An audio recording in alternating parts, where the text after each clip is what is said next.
Selamat malam. Aku lagi duduk di kamar nih. Udah malam banget sebenarnya. Sepi, beneran sepi. Yang kedengaran cuma suara jangkrik dari luar. Entah kenapa malam ini rasanya pengen banget curhat. Nggak tahu mau curhat ke siapa. Jadi ya, aku curhat di sini aja ya. Ke kalian, semoga kalian mau dengerin. Jadi, udah beberapa bulan ini hidup aku berubah banget. Aku sekarang janda.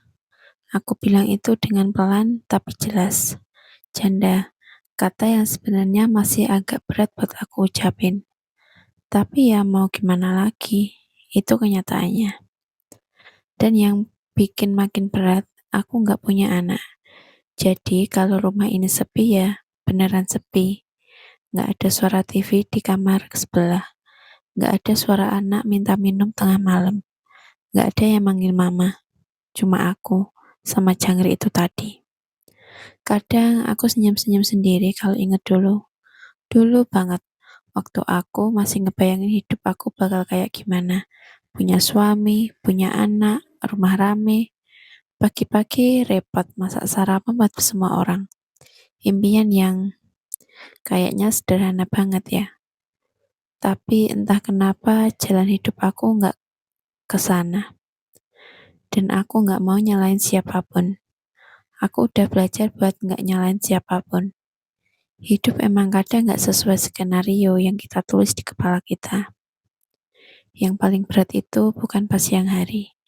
Pas siang hari aku masih bisa sibuk, masih ada kerjaan, masih bisa nonton ini itu buat ngalih.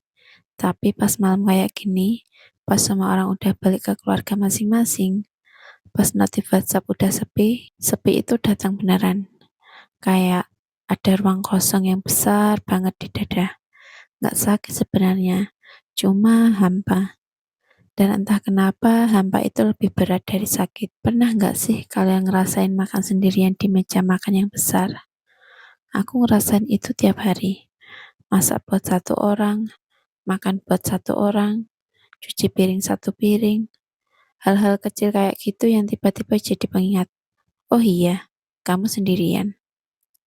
Atau pernah nggak lagi nonton film terus ada adegan lucu.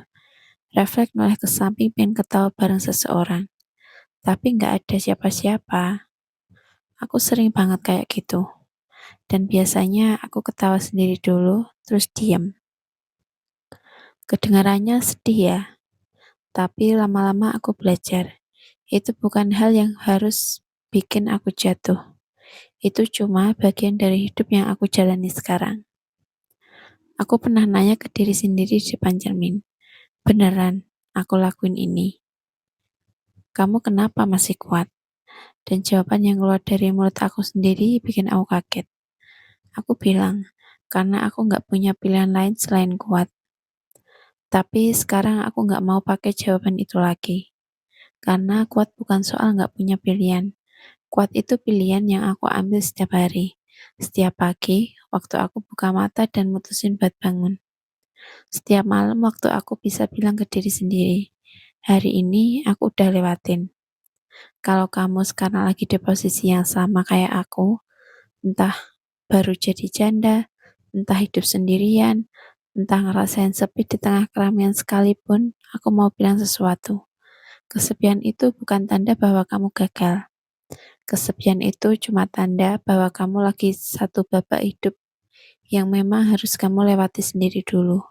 Dan percaya deh, orang-orang yang pernah beneran sepi, yang pernah duduk sendirian di malam-malam kayak gini, mereka yang biasanya paling tahu cara menghargai kebersamaan, mereka yang paling tahu arti dari hal kecil yang sering orang lain anggap biasa. Jadi, jangan malu dengan kesepianmu. Jangan buru-buru lari darinya. Duduk dulu, rasain. Menangis kalau perlu. Aku sering nangis kok. Dan itu nggak pernah bikin aku jadi lebih lemah. Justru setelah nangis, aku selalu ngerasa lebih ringan. Dan satu hal yang aku pegang sampai sekarang, hidupku nggak selesai cuma karena kamu sendiri. Hidupmu baru mulai ditulis ulang. Mungkin chapter sebelumnya emang nggak sesuai ekspektasi, Tapi chapter yang sekarang ini milik kamu sepenuhnya. Kamu yang nulis, kamu yang pilih mau kemana.